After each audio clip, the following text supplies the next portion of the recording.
Donna Lucy ఒక రోజున కట్టెలు తీసుకొని వెళ్చున్నప్పుడు ఆమె అరుస్తూ పాము కరవడం వలన కింద పడిపోతుంది. అప్పుడు దేవుణ్ణి ఇలాగా ప్రార్థిస్తుంది ఆమె.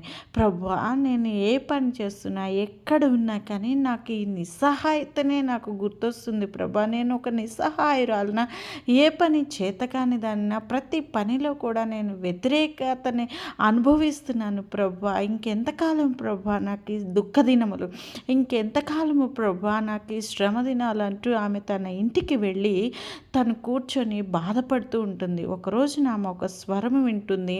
అది ఎవరో కాదు, ఒక తలుపు కొడుతున్న ఒక వ్యక్తిది. ఆమె బయటికి వెళ్ళి తలుపు తీద్దామని ఆలోచించి ఆ తలుపును తీసినప్పుడు ఆమె కాలు రాయికి తగిలి చాలా బాధించబడుతుంది. అయినా పర్వాలేదు, చిన్న రాయి కదా, నేను నడవగలను అని ఆమె ముందుకు వెళ్ళి తనకున్నటువంటి డోర్ని తీసి చూడగానే ఒక చిన్న బాలుడు.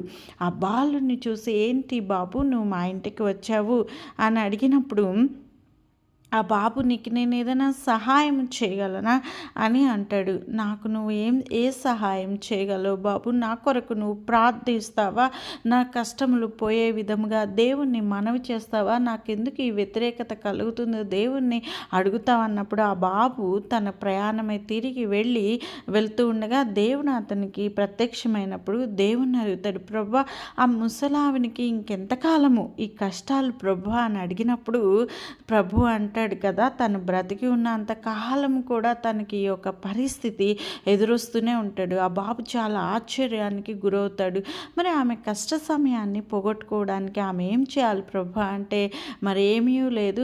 ప్రతిదీ ఆమె జీవితంలో జరిగింది ప్రతి దాని కొరకు thank you Jesus for everything అని చెప్పు.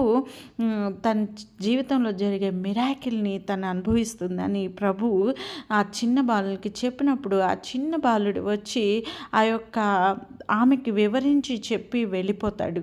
అప్పుడు ఆమె తరువాత ఆ దారిలో వచ్చి చూడగా ఆమె చాలా సంతోషంగా ఆనందంగా కనబడుతూ ఉంటుంది.